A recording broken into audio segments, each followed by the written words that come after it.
Bismillahirrahmanirrahim. Assalamualaikum warahmatullahi wabarakatuh. Salam sejahtera Sobat BST. Semoga kita selalu mendapatkan rahmat, kebaikan, keberkahan, kesehatan, dan perlindungan dari Allah Subhanahu wa Ta'ala.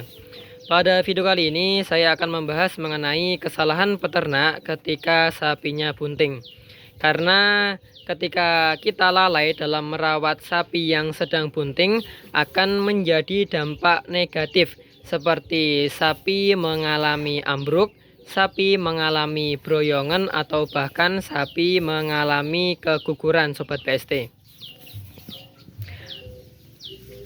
Adapun kesalahan pertama peternak ketika sapinya bunting adalah kurangnya dalam pemberian pakan.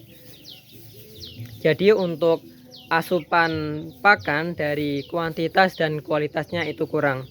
Karena ketika sapi yang sedang bunting memerlukan asupan pakan yang cukup, terlebih lagi untuk pakan hijauannya.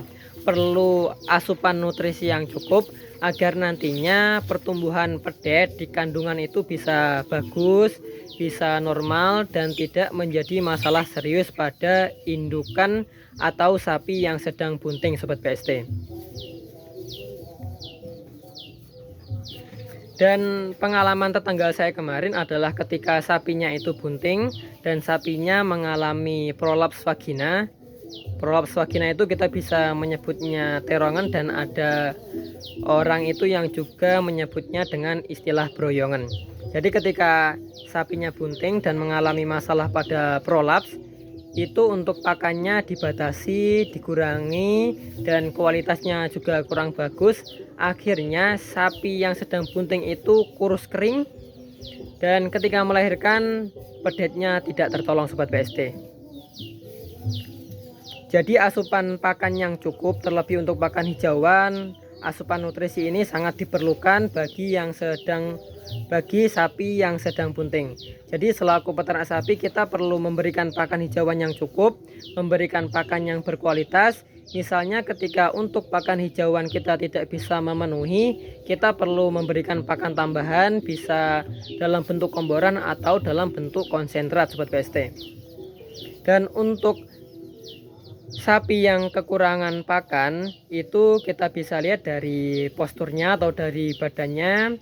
Jadi untuk badannya itu terlihat kurus kering, dan ketika sapi yang sedang bunting itu kurus kering tentunya akan menjadi dampak negatif tadi seperti masalah tadi, dan selain itu ada beberapa masalah yang akan saya sampaikan ke depannya. Jadi yang perlu diperhatikan adalah dari segi pemberian pakan, perlu pakan yang berkualitas juga cukup. Dan selain itu, selain pakan berkualitas adalah untuk pemberian mineral Sobat BST. Kenapa pemberian mineral? Karena mineral ini sangat dibutuhkan oleh ternak sapi, terutama sapi yang sedang bunting. Dan kita bisa memberikan mineral pada sapi kita yang sedang bunting ketika usia kehamilan atau usia kebuntingan itu 5 bulan. Jadi 5 bulan, mulai 5 bulan atau mulai 4 bulan kita bisa memberikan mineral secara rutin agar kebutuhan mineral dari sapi yang sedang bunting itu tercukupi. Karena ketika tadi asupan nutrisinya kurang, asupan pakan hijauannya kurang, dan kekurangan mineral akan memiliki dua dampak serius, yakni sapi mengalami ketosis dan sapi mengalami ambruk. Pertama tadi adalah ketosis. Jadi ketosis adalah masalah pada metabolisme sapi. Metabolisme sapi ini dikarenakan asupan pakannya kurang sehingga sapi mengalami ketosis, dan ketosis ini dapat dilihat dari badannya yang kurus kering, nafsu makannya yang berkurang, dan bau mulut. Jadi ketosis itu, dan ketika sapi sudah mengalami ketosis ini akan berbahaya pada sapi yang sedang bunting, juga pada pedet yang ada di dalam kandungan. Dan kedua adalah ambruk. Ketika dalam pemberian nutrisi atau pakan hijauan tadi kurang dan kita tidak memberikan tambahan berupa mineral, nantinya sapi dapat mengalami ambruk Sobat BST.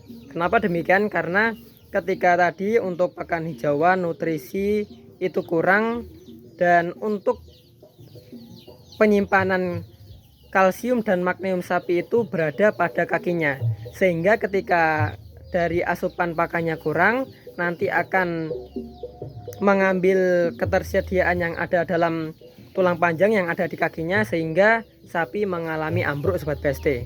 Oleh karena itu pemberian mineral ini sangat penting sekali, terlebih pada sapi yang sedang bunting, untuk menghindari sapi mengalami ambruk. Karena di daerah saya banyak kejadian itu ketika sapinya dari segi pakannya kurang bagus dan tidak ditambahi dengan asupan mineral yang cukup, sapinya mengalami ambruk ketika bunting. Jadi seperti itu. Pertama adalah kurangnya pakan yang bagus dan pakan yang cukup. Yang kedua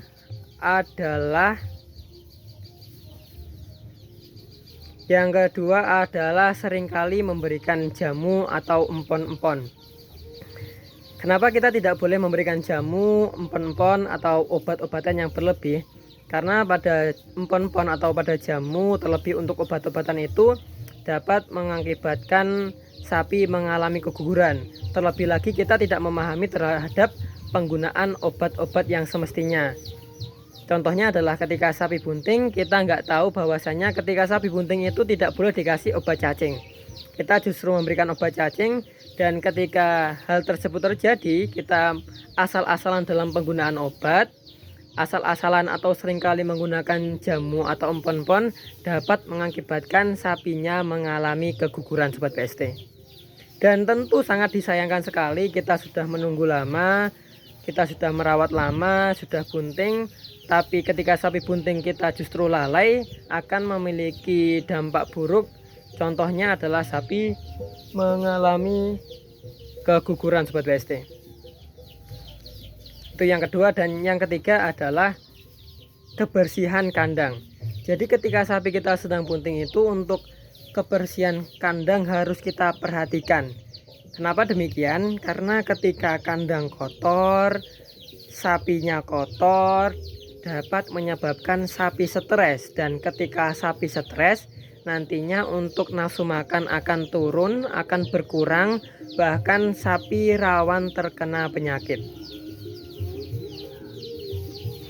Apalagi ketika sapi sedang bunting, kandang kotor, terlalu miring ke bawah dan juga licin, itu juga dapat menyebabkan sapi mengalami broyongan sobat BST. Kenapa demikian? Karena ketika kandangnya kotor dan licin, nantinya untuk berdiri sapi itu akan mengejan, akan mengotot, dan akan menarik atau mendorong rahim yang ada pada sapi itu, sehingga pada beberapa kasus dapat menyebabkan sapi mengalami terongan atau broyongan, prolaps. Penyakit prolaps itu bisa disebabkan oleh kondisi kandang yang kotor dan licin, terlebih kondisi kandang yang miring di belakang itu terlalu miring.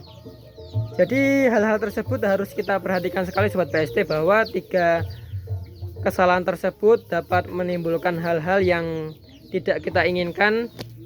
Jadi selaku peternak sapi, kita harus memahami dan merawat sapi kita dengan bagus, dengan semaksimal mungkin, dengan memperhatikan beberapa hal yang harus kita lakukan dan harus kita cegah, agar ketika sapi kita sedang bunting tetap sehat, tetap normal, tidak ada halangan, dan bisa menghasilkan pedet yang sehat dan bagus.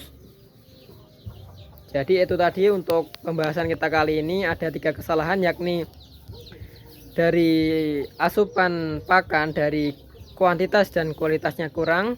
Yang kedua adalah terlalu sering menggunakan jamu-jamu, empon-empon atau obat-obatan ketika sapi bunting, tidak paham mengenai dosis dan lain sebagainya. Dan yang ketiga adalah kondisi kandang yang kotor, kondisi kandang yang licin, dan kondisi kandang yang area belakangnya itu terlalu miring ke bawah. Jadi itu yang bisa saya sampaikan di video kali ini sobat BST. Semoga bisa membantu, semoga bisa bermanfaat. Ada kurang lebihnya mohon maaf yang sebesar-besarnya. Semoga bisa semakin lebih baik lagi ke depan. Terima kasih.